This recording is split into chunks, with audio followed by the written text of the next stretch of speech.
नमस्कार, आप देख रहे हैं आर न्यूज नेटवर्क। मैं हूं आपके साथ कोमल सिंह। समाजवादी पार्टी के मुखिया अखिलेश यादव ने लखनऊ में आयोजित एक प्रेस कॉन्फ्रेंस में बोलते हुए कहा कि नेपाल में जो हालात है वो भारत में भी हो सकती है। अखिलेश यादव ने एक बार फिर से वोट चोरी करने का आरोप लगाया और कहा कि नेपाल जैसी स्थिति भारत में भी पैदा हो सकती है। बता दें कि समाजवादी पार्टी के अध्यक्ष अखिलेश यादव ने किसान आंदोलन के दौरान शहीद किसानों के परिजनों से मुलाकात की और उन्हें सम्मानित किया। इस कार्यक्रम में सिख समुदाय के लोग मौजूद थे। अखिलेश यादव भी सिख पगड़ी बांधे दिखाई दिए। इस कार्यक्रम में अखिलेश यादव ने एक पंजाबी गीत भी लॉन्च किया। कार्यक्रम के दौरान मीडिया से बातचीत करते हुए अखिलेश यादव ने कहा कि भारत में नेपाल जैसी स्थिति पैदा हो सकती है। अखिलेश यादव ने सरकार और चुनाव आयोग पर वोट चोरी का आरोप लगाते हुए कहा कि पड़ोस में जो जनता करती दिख रही है, हो सकता है वह यहाँ भी करती दिखाई दे। उन्होंने आरोप लगाया है कि अयोध्या में हुए चुनाव के दौरान बाहर से लोग आए थे, वोटों की चोरी हुई।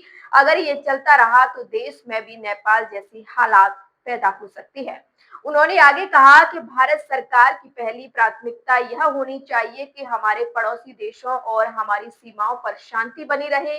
जैसा कि हम देख चुके हैं, भारत सरकार अपनी विदेशी नीति में असफल रही है। उनकी आंतरिक राजनीति में क्या हुआ, इस बारे में कई कहानियां सामने आती रही हैं और सोशल मीडिया के जमाने में तो कोई सीमा ही नहीं बची है। हम सिर्फ एक नजरिया से देखकर कोई फैसला नहीं कर सकते। आगे क्या कुछ कहा अखिलेश यादव ने, वो सुनिए।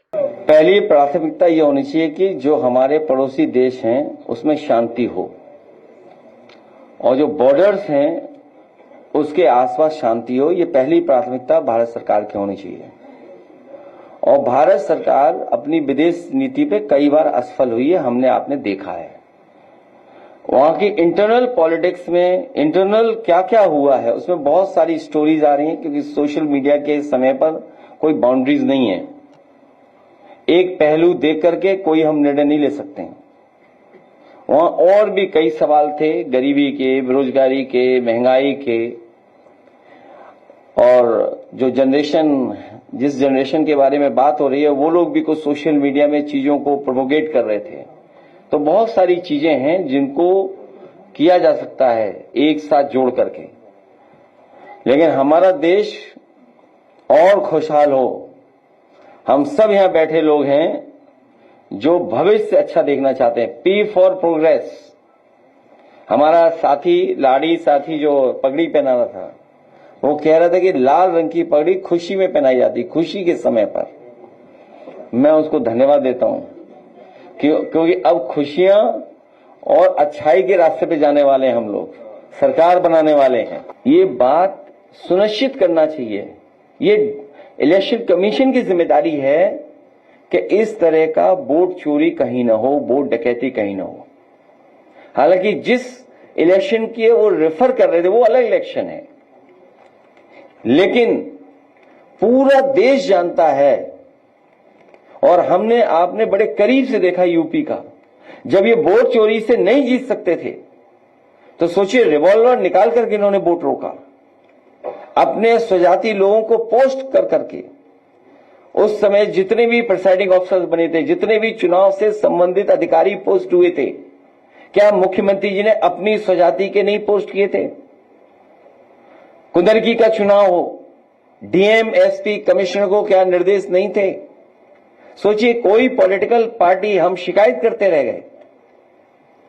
77% वोट पाए हैं पढ़ने वाला। रामपुर का चुनाव हम लोगों ने देखा, छीन लिया चुनाव, शिकायत करते रहे।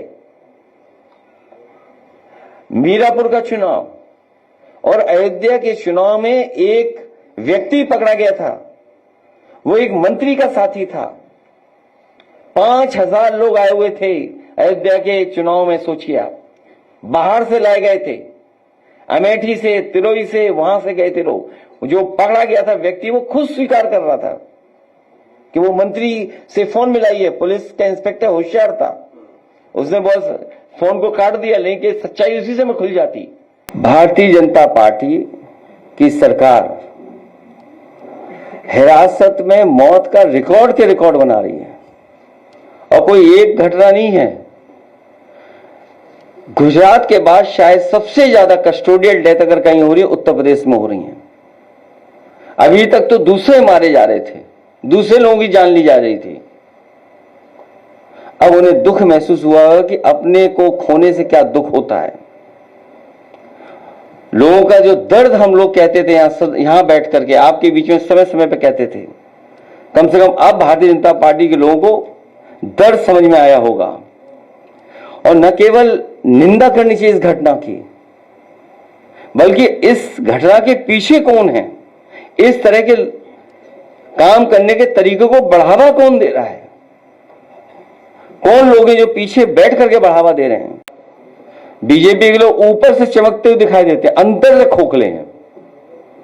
ये खोखले लोग हैं, जो कमजोर लोग हैं, जो जनता के लिए काम नहीं बता पा रहे हैं, वो इसी तरह का भाषा व्यवहार इस्तेमाल करेंगे। और केवल एक लीडर के लिए नहीं, हर एक के साथ ऐसे व्यवहार करते हैं लोग।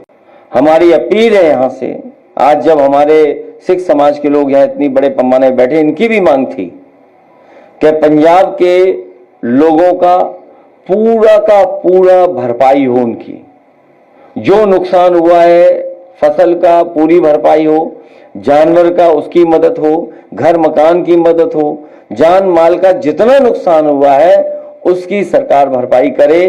केवल यही नहीं, बल्कि उत्तराखंड, हिमाचल, जम्मू कश्मीर में जो बड़े पैमाने पर लोगों की जान गई है उनकी मदद सरकार करे, जो नुकसान हुआ है मदद हो उसमें। और भविष्य में, क्योंकि एनवायरमेंटल इश्यूज जो आए हैं सामने, उनके लिए कोई long term planning, long term कोई प्रोग्राम सरकार को बनाना पड़ेगा। पंजाब में नदियां पूरी पानी से भर गई, जो पानी जम्मू कश्मीर से, हिमाचल से पानी बरसा उसकी वजह से बाढ़ आ गई। जो उत्तराखंड की घटना हुई, जो सबसे पहले घटना हम लोगों ने देखी, कहीं से क्लाउड बर्स्ट हुआ और एकदम नुकसान इतना बड़े पैमाने पर हो गया और जगह जगह लैंडस्लाइड हो रही है। तो जब हम डेवलपमेंट करें, जब हम बड़े प्रोजेक्ट लाएं, तो जो एनवायरमेंट पे नुकसान क्या होने जा रहा है उसको देख के ही कोई डेवलपमेंट प्रोजेक्ट आने चाहिए।